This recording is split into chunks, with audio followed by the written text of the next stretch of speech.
Depression and isolation are some of the worst conditions a social creature can endure. This is why it is such a potent punishment in prisons of both past and present.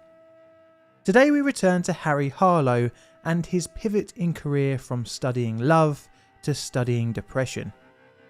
In his previous 1958 paper, Harlow outlined the effects on infant rhesus monkeys, which were removed from their biological mothers at birth to be reared using surrogate cloth and wireframe mothers. The experiment created socially and emotionally stunted test subjects, but showed that bonds can be created even with a bare-bones maternal figure. But as Harlow's personal life started to have issues, so would the cruelty of his experiments, by attempting to create depression in his subjects. His partial and total isolation studies would take Harlow's experiments one step further, completely removing any parental figure from the lives of the infant rhesus monkeys. The experiments would garner even more criticism compared to his earlier mother studies, and would ultimately lead to an apparatus called the Pit of Despair. My name is John, and welcome back to the dark side of science.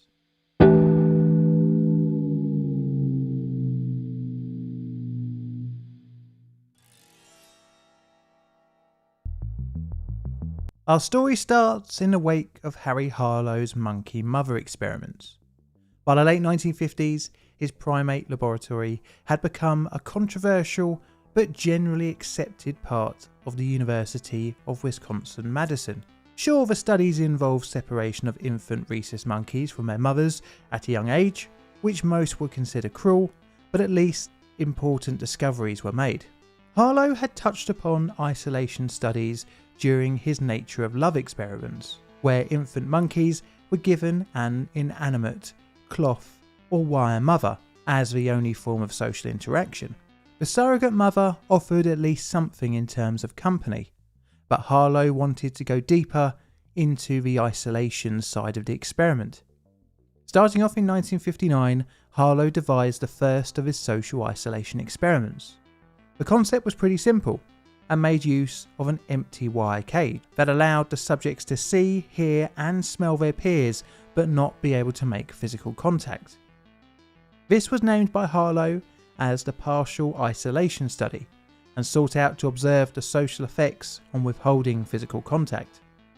During the 1960s, Harlow and his colleagues published several papers on the subject of partial isolation. In 1965, a study looked at comparing 1- and 3-year-old rhesus monkeys in social isolation alongside non-isolated control subjects. They found that the partial isolates exhibited greater clutching and chewing behaviour, as well as showing greater anxiety.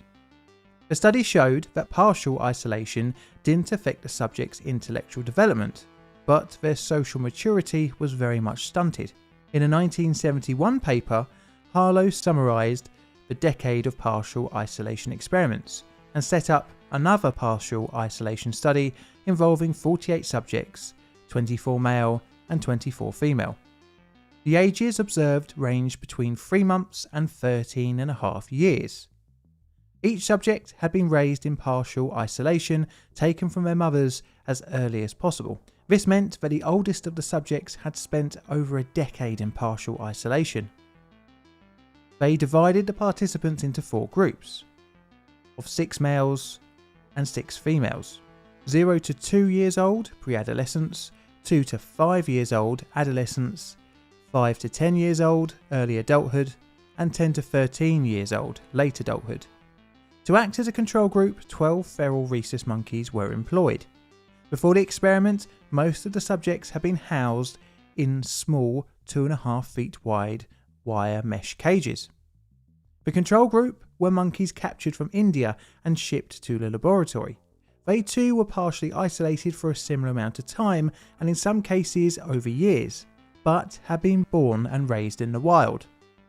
Thus, they had experienced a natural social upbringing before captivity. They found that the laboratory raised subjects showed less social maturity, and the older the group, the more introverted they became. Even when compared to the control group, similar aged and isolated feral monkeys were shown to be more active and exhibited less external signs of anxiety.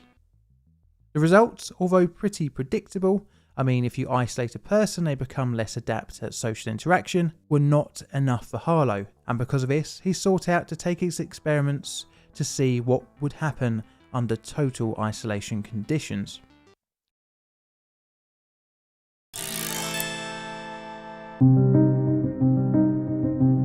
Whilst the partial isolation studies played out, Harlow started looking at a concept for a total isolation experiment. He devised an isolation chamber, where the rhesus monkey would be placed.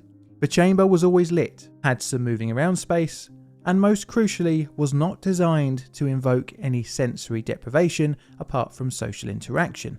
To reduce the risk of noise from the outside, a white noise generator was used to mask any ambient sounds. The subjects were isolated from human and monkey alike. Observations were made by one-way vision slits and a test area.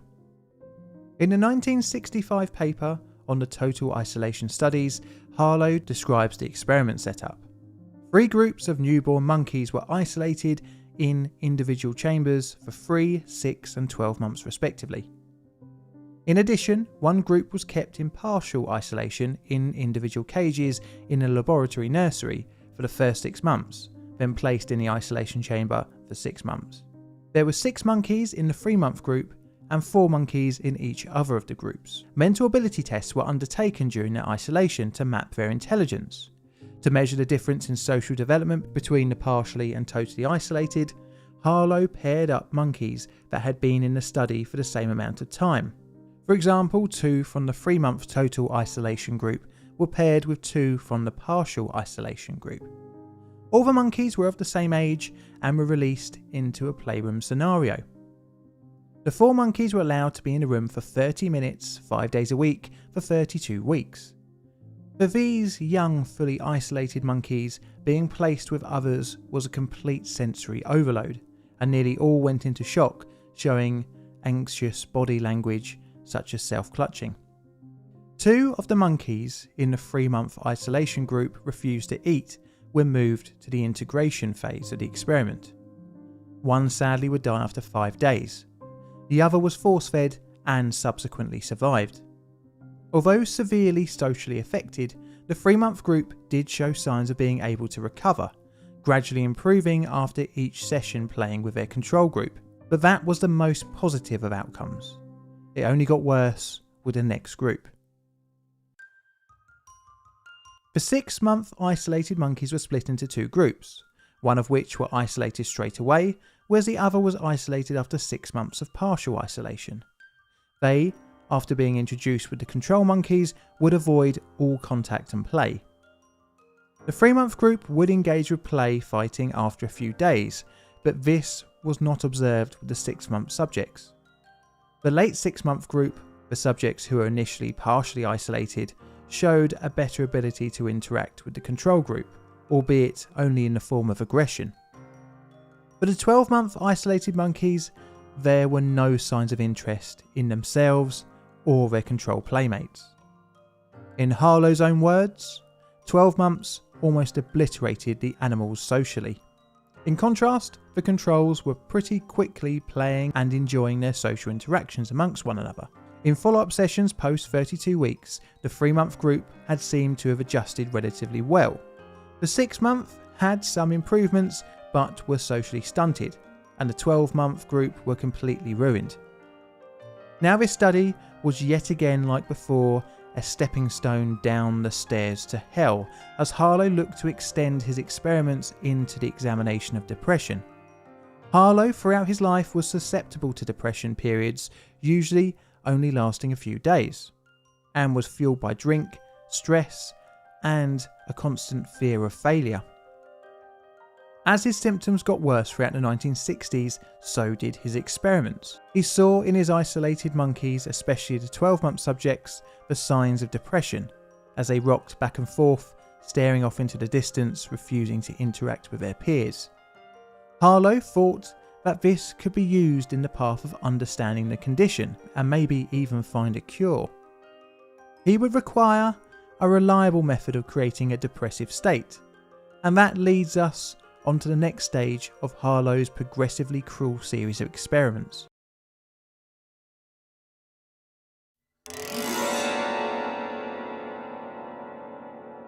Harlow would experience his worst depressive phase so far in his life in the last years of the 1960s.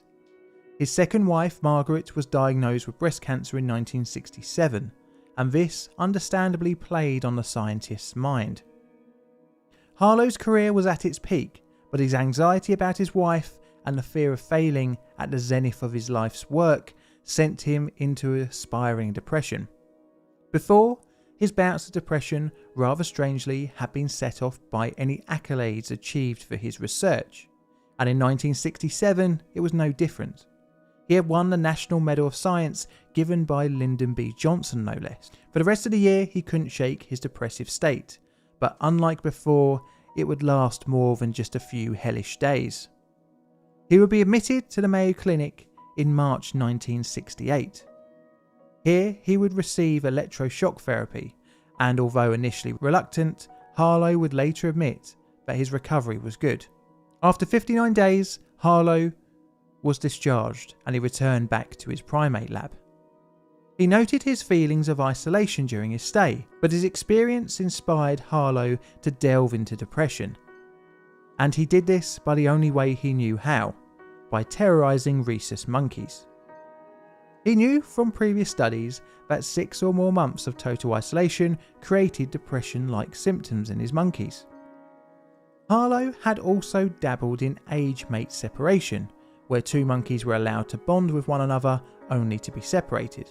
In Harlow's own words, the fact that these behaviours did not extinguish within the 6-month period attests to the punishing pain of separation and the vigour and violence of protest. He wanted a surefire way to crush the spirit of any subject, ideally quicker than the 6 months needed from total isolation. This is where the pit of despair comes into our story, although officially it was referred to as a vertical chamber.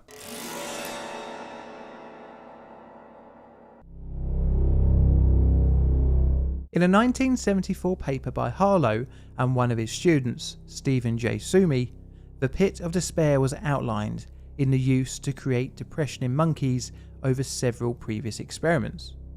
The vertical isolation chamber, initially conceived in 1969, was constructed of a stainless steel trough with sloping down sides. This was to create a trapped feeling by reducing the subject's ability to climb. The chamber was dark, with the only light coming from the top, which was almost impossible to reach. It had a 3/8 inch wire mesh floor 1 inch above the bottom of the chamber, to allow waste material to drop through the drain and out of holes drilled in the stainless steel. The chamber also had a food box and a water bottle holder, thus stopping any interaction with the outside world. Harlow would later describe the design's intent being in the depths of despair, sunken in a well of loneliness, helplessness and hopelessness. The first test study took place in 1971, when 4 monkeys ranging in age between 6 and 13 months old were placed in their own pit for 30 days. All 4 showed immense psychological damage upon release. In 1971, his wife's cancer progressed and would subsequently end in her death that year, which no doubt added to Harlow's depression. Harlow and Sumi would continue with a more formal study in 1972. This again would involve 4 monkeys being placed in the chamber at 45 days old for a period of 45 days. After removal from the chamber, the subject exhibited intensive self-clasp and self-huddling, coupled with low levels of movement and environmental exploration. The difference was night and day between them and their control subjects, who were partially isolated but allowed to socialise. Harlow found that even a year after their isolation, his subjects still showed signs of depression and severe social stunting. The next study using the pit was also in 1972 and took 8 monkeys at the age of 3 and split them up into 2 groups of 4. These groups were then placed in a social housing cage together for 4 weeks. One group was taken and placed in separate cages for 9 days, then placed in the pit. Harlow wanted to see if he could create depression in otherwise well-adjusted and healthy monkeys. You see, all 8 had been raised by their mothers and had been well socialised. The sentence for the test group was 10 weeks in the vertical chamber. After removal from the chamber, the monkeys were observed. Severe clinging and lack of movement were noted. It seemed that the chamber could guarantee a depression-like state in Harlow's monkeys, and this seemed to follow his personal life. Strangely, in 1972, Harlow remarried his first wife. It could be inferred that the creativity of the cruelty increased as Harlow's personal life became ever more complicated. But Harlow wasn't just creating loads of depressed monkeys for no reason. The apparent plan was to try and rehabilitate his subjects. Initially, his total isolated monkeys would be introduced to his cloth mothers, and sure enough, the body contact they provided showed some signs of rejuvenation. Next, he attempted to see if real monkey contact could work. But there was a problem. His subjects wouldn't initiate contact, instead preferring to hold themselves in a corner. But Harlow had an idea. This came in the form of therapy monkeys. He had seen in previous studies that infants of dysfunctional monkey mothers were very clingy. He thought that maybe this could be harnessed in bringing around his depressed subjects. The young therapy monkeys from dysfunctional mothers were introduced to some 6-month isolates. Like he predicted, the therapists clung to the isolates and, in a later observation, were found to almost be normal within a year. But this would not be the case of the pit of despair candidates. Now, Harlow would retire from the University of Madison, Wisconsin in 1974, leaving the task of continuing his work with his old students such as Sumi. The regularity of Harlow and his team's publication of their work allowed their studies to be followed at the time quite closely. As such, the cruelty of the experiments received criticism at the time. Even some of Harlow's own students were concerned with the increasing cruelty of the pit of despair experiments. It wasn't helped by Harlow's ability to use shocking language to describe his experimental devices. Originally, he wanted to call the vertical chamber the Dungeon of Loneliness. Harlow's studies can largely be regarded as questionable, as the way a rhesus macaque experiences depression, or any other psychological condition for that matter, is very different and hard to translate to humans. Also, it does seem pretty obvious, if you lock up a largely social animal in total isolation for extended periods of time from young ages, that they would exhibit developmental difficulties. Now, where would you rate this subject on my ethical scale? I'm going to say around a 6 or a 7. This is a Plain Difficult production. All videos on the channel are Creative Commons Attribution Share Alike licensed. Plain Difficult videos are produced by me, John, in a currently sunny southeastern corner of London, UK. Help the channel grow by liking, commenting and subscribing. Check out my Twitter for all sorts of odds and sods and photos, as well as hints on future videos. I've got Patreon and YouTube membership as well, so check them out if you fancy supporting the channel financially. And all that's left to say is thank you for watching.